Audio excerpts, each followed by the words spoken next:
Designing Riven, it's like any other creative endeavor. You sit down with a blank piece of paper, you brain dump onto it, and you throw away most of it, and some of it sticks. The very first thing we did with Riven was design the whole gameplay for the entire world, which is basically just a blueprint of the puzzles that the player will find throughout the environment. We really made an attempt to try and think of those puzzles as part of the environment rather than just some sort of arbitrary Rubik's Cube that you encounter along the way.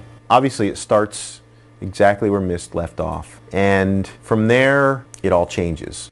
The story itself, we've been real hesitant to reveal too much of it. It'd be like telling someone that Darth Vader was Luke's father. It kind of ruins the movie.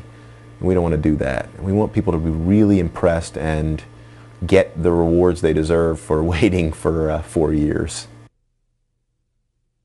So here we have this real world, and that meant metal needed to be rusted in just the way it would be in the real world. If there were grease marks coming out of the back of one of the transportation devices, then they should be there. Where gases were vented, it should cause corrosion. And I think there was an inordinate amount of work that went into watching those details and make sure they fit in well with how things worked. The mag car in the outline form of the game was just a footbridge, but when we got to actually solving that problem for real, we asked ourselves, how do we get people from A to B in the most interesting way possible?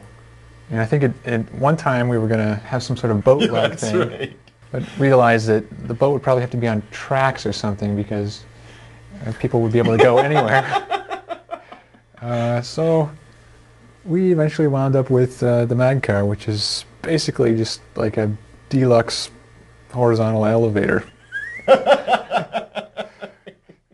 We had the luxury of not just 2 people doing artwork, but teams of people. And not just having Macs to do it on, but having XGI workstations. Instead of one person doing sound, we had teams of people doing sound. From the smallest picture to the largest movie, any little bit and piece that we could tell a story with, we did.